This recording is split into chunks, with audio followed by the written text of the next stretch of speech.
I'm Matt Buell with MBuell Studio, and on behalf of the Woodworking Network, I am the host of your Young Wood Pro, and it's monthly topic time, boys and girls. The year is coming to a close, and with that, I thought that maybe this is a good time to talk about some good business habits and things you might should look at getting ready to start a new year. I personally call it the figurative business inventory. What I mean by that is I typically like to sit down when the year is coming to a close, and obviously you're going to look at your numbers. You want to know how your business did that year. Or even if you're doing it in quarterlies, this would be your fourth quarter, so you're going to review it.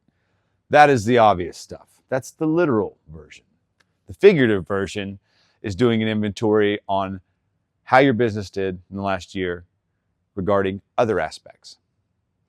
What are some things you know your business got right? Maybe things you improved on, things that surprised you. What are some things that your business got wrong? Very, very important. And then also after those, you want to look at what does next year look like? What do I want it to look like? What direction do I want this to go? Continued? New things? That's important because if you're not going to sit down at least once a year and just take a nice little look at the overview of how things are shaping up or moving forward, all you're really doing is running from year to year, expecting all the stuff to just to work out and move whatever direction it needs to go on its own. You can do that. Feel free to email me in about 10 years and let me know how that works out. Or don't. Let's get to talking about it. Okay, so out of the three aspects, the first one I like starting with, because it kind of gets you in a good frame. What went right? What went right for your business this year? It could be all kinds of things. Were your margins better than expected? Were the profits you made off of jobs once completed, did they match up with your bids? That's a major good going right thing, especially in woodworking. Did you get better at something? Did your client relations go better? Did you find a way to navigate social media or have someone else do it while you focused on the work? Did your product get better? Did you come up with new products? Were sales up? There's so many things you can look at, but it's important to identify some strengths because when you're getting to the last part of it, where we're looking at the next year, we want to build around those. And we can't do that until we inventory and find out what they are. To make it more concrete for you, I'll give you some examples because I've done this. I just did it last week. Things that went right for me this year. One, I had some really crazy deadlines, really tight ones, high volume, and I nailed them. And as you can see, as usual, I show you the gray beard. That's a big deal because I don't move as fast as I used to. So that was a really big positive for me. Also, I brought in some help who was fantastic, and bringing in qualified, competent help is a major win. For me, it's been very difficult to find. So that was a huge thing. I learned how to ask for help, and I found good help. Huge win. Another win I had was I was able as a craftsman to grow a little bit and try some new approaches and techniques that I hadn't gotten to. And they were home runs. That's a huge win for me. Believe it or not, I've been doing this a long time and I'm pretty good at my job, but I always want to keep getting better. And this year I really felt like was one of the better years in the last few where I achieved that. I had a lot of wins this year. Numbers were actually pretty good too. So, what did you get right? Write it down.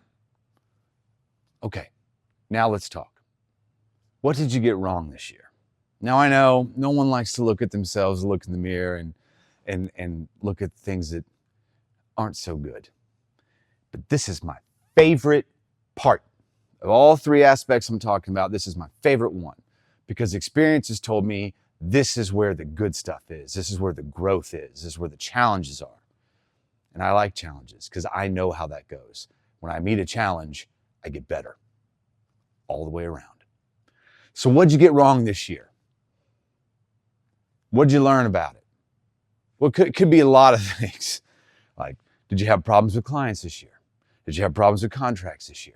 Did you have problems with advertising this year?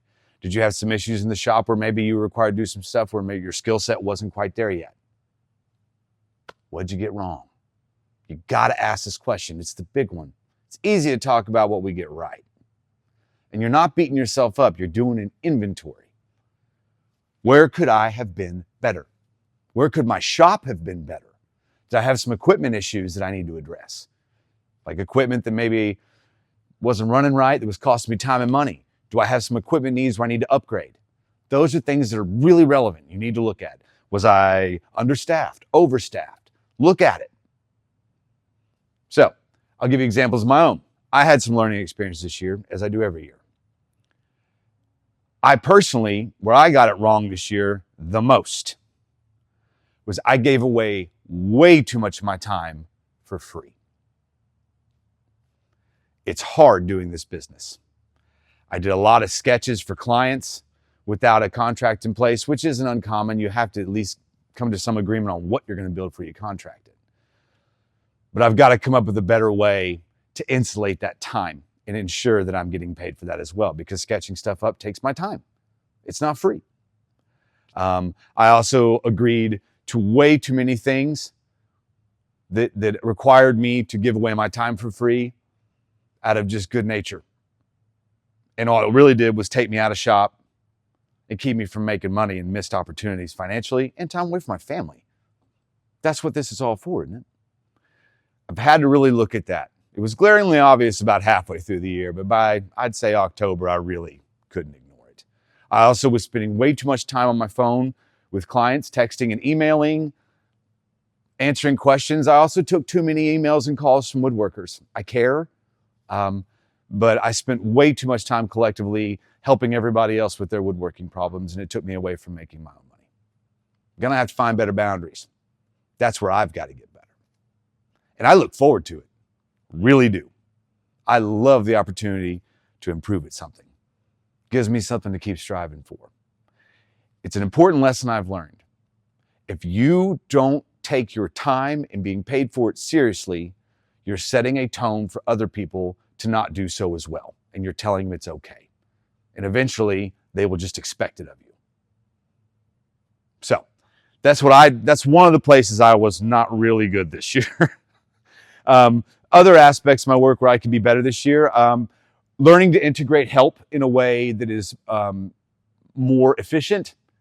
I've been working solo for the last few years, and bringing someone in for the first time in a while, I had some hurdles about when I was training and when I was trying to get stuff done, and something I get better at.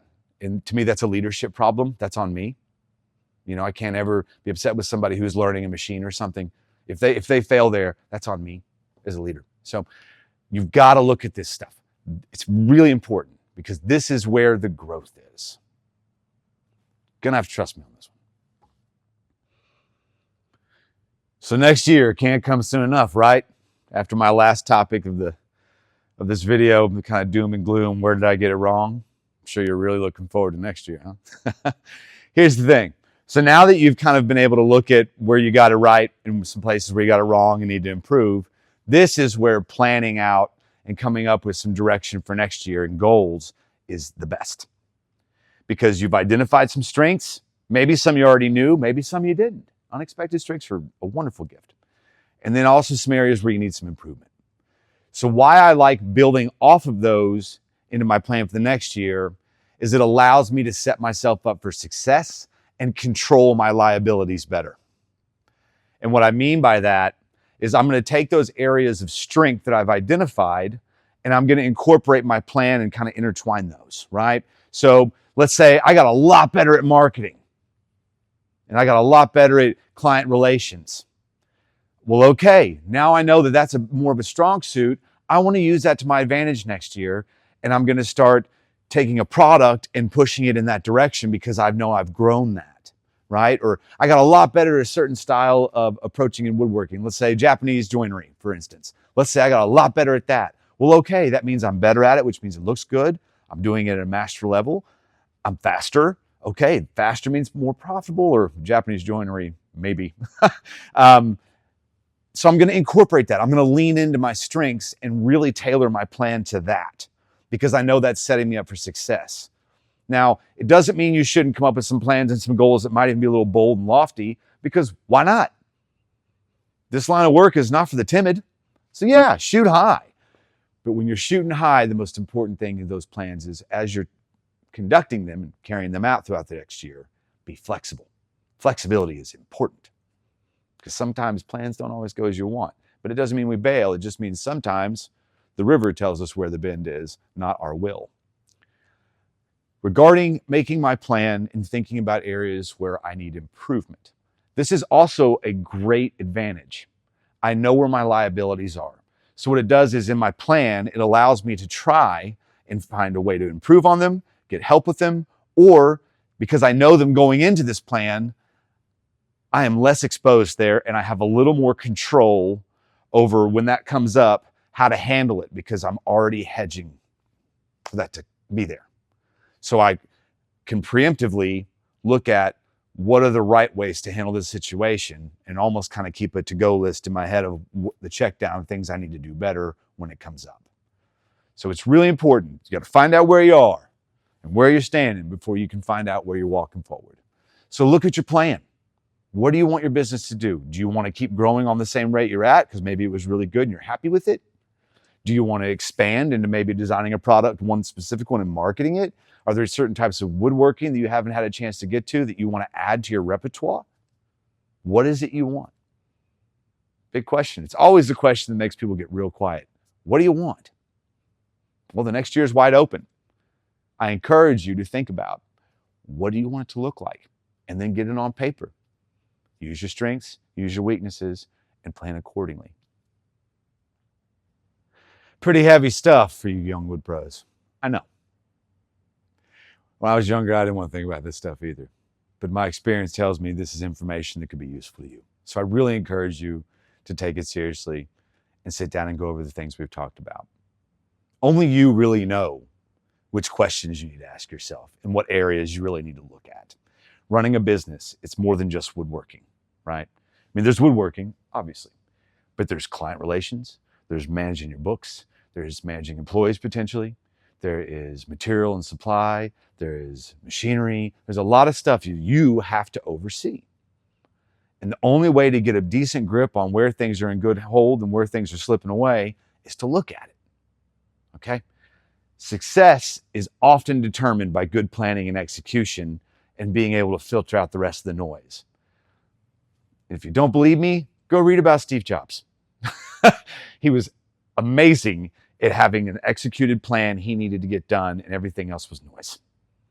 Almost to the point where it was alarming. But that's a great example, okay? You can go back to doing it the way that I said you could do it. You can just keep rolling through the years and hope things go in the direction they're supposed to, and that's fine. But I really encourage you to take a look at how you're conducting your business, where you're good and where you can be better, and working on some plans for next year. I also just want to say thank you. This is the year's winding down, and for those of you who've taken the time to read my articles and to watch these videos, I appreciate your time. I do hope that, at least in some of it, you were able to find something that could help you. That is the spirit of this, and it is why I'm doing it. So I want to tell you how grateful I am for your ears and your eyes, and I wish you the best. Till next time.